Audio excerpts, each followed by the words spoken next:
Hey, well, we've got breaking news today, but it's not necessarily the kind of breaking news that you would want. It is quite literally news about things breaking. That makes sense? I think that made sense.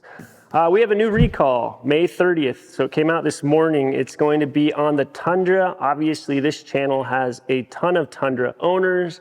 I've built several Tundras myself, so I kind of felt this was probably pertinent information to get out there, especially since I think that this recall is going to kick off a little bit of a frenzy that's going to potentially be really annoying. So the deal is, this is Safety Recall 24TA07. That is the title of it. So if you Google that, 24TA07, you'll be able to pull it up yourself and check out the details of it. Let's go through that really quick. This is affecting model years 2022 and 2023 of the new Tundra. There's a likelihood that the 2024 models are also affected by this. So we'll see if another recall for those comes out as well. Production period, they're saying, was early November 2021 to mid-February 2023. So it's possible that they caught the problem before some of those 2024 models. We'll see. There's approximately 98,600 vehicles involved in this recall, so that is a lot of Tundras. That's a majority of the Tundras, the new Tundras that have been sold, obviously. They're also doing a stop sale. So any Tundras that exist with this problem that are on dealer lots are not sellable anymore. So they're freezing sales on those Tundras. After that, so it says May 30th, 2024, Toyota filed a defect information report with the National Highway Traffic and Safety Administration, informing the agency on the intent to conduct a voluntary safety recall. So this is initiated by Toyota. They're doing it on their own behalf. That makes me happy. There's many engines, especially a particular engine in one of our Fords that has so many failures and is like the most delicate engine on planet Earth. We've had to replace it once at our own cost. And they won't do a recall on it. So I always appreciate, at least, I would much rather just have cars that have no problems and are 100% reliable. But if you are going to produce a car that has a defect and has an issue, I like the companies that will step up and do this and pay for it. If you remember with the original Tundra way back in the day, when it first came out, they had a problem with the coating on the undercarriage, on the frame, and they had problems with the frames rusting out. They did a recall on that, and they replaced frames, which replacing a frame on a truck is a massive undertaking, and so is replacing engines. So this kind of thing, when this goes out and all these people have to take their cars in, there's only going to be so much parts available. There's only going to be so much bench time available for people to be replacing and working on engines. So this could kick off a little bit of a frenzy, and you could get stuck waiting quite a while for your new parts, new engine, more than likely. Let's talk about the actual recall itself. What is the condition? It says there is a possibility that certain machining debris may not have been cleared from the engine when it was produced. So what you've been hearing online, there's been whisperings of a decent amount of Tundras failing with incredibly low miles, like 8,000 miles, less than 30,000 miles, engines basically blowing up or just quitting to work. And that's what this is saying, engines losing power and quitting to work. A lot of times what we've seen is that it is the main bearings on the engines are going out.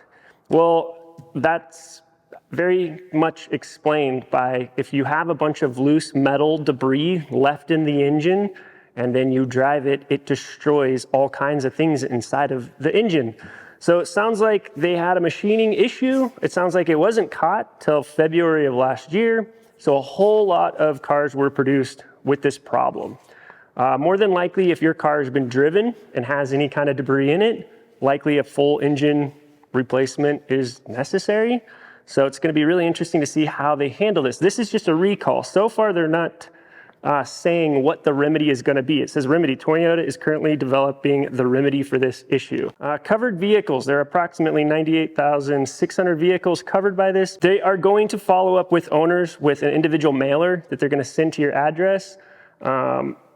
In late July is when you should see those going out. And remember, that's going to be based on DMV information. So if your DMV information isn't correct, you're not going to get those. So you probably want to go look this up yourself. My advice to people, if you're somebody that is very paranoid about this kind of stuff, I would get on this as quickly as possible and get to your dealership. Although right now, today, they're probably going to tell you, we don't know what we're doing with this yet, because just like it says here, the remedy is currently being developed. So until that is determined, I don't know if you can drop your car off and actually get anything done to it yet. I would imagine that that's going to be solved any day now, because the last thing they want is 98,600 people calling all the dealerships in America and all the dealerships having to tell them, just hold for a minute, we don't actually know what we're doing yet. Keep an eye out on that. I'm imagining that's going to get updated very, very soon. I hate to see stuff like this. I'm a big Toyota fan. Everybody knows that. But also, I really think it's important to always be honest about platforms, to not fall in love with anything too much to where you look the other way and won't acknowledge the imperfections. I am happy Toyota is doing this recall. I'm happy they're doing it voluntarily instead of just stiffing customers. But at the same time, man, oh man, it would have been nice if they just rolled out a new Tundra platform that was just as reliable as the old Tundra platform. And speaking of that, I do want to let you guys know, I was literally filming the video today, and then this recall came out, and I thought, I should probably get something out about that. But we're starting a new series that's going to be called Pros and Cons of its platform, Pros and Cons. So we're going to be highlighting a new platform that's a popular platform that people build for off-road adventure. And we're just going to be going through them at a really detailed level of the pros and cons of that platform. Every platform has pros and cons. We were going to kick it off with the old Tundras, not the new ones that are getting recalled right now, and kicking off with that platform, talking through the pros and cons of building that out as an off-road vehicle. It's going to be very practical. Whether I like Toyotas or not, you're going to hear the good with the bad. I've driven and built multiple of a lot of these vehicles that we're going to be talking about. So I've got some real world experience, but you're going to see all kinds of cool platforms in there, everything from Jeeps to Fords to Toyotas. And it's just going to be a series. So if you're ever looking at if you're ever looking at a build and you want to compare 2 or 3 different vehicles that you're considering building out, these pros and cons are going to have like a checklist for like drivetrain and different things where you can look from vehicle to vehicle to vehicle and get a really good idea of what you're going to be running into to customize it and to build it out. So I hope you guys are looking forward to that new series. It's coming soon to the channel. In the meantime, if you have one of the new Tundras, we'll review these maybe after we figure out where this is going. But definitely keep an eye for that remedy section of this recall to get filled in. Because as soon as that's filled in, if you want to get yours worked on, you better get it in quick. Okay, thanks for tuning in. Talk to you guys soon. Have a good day.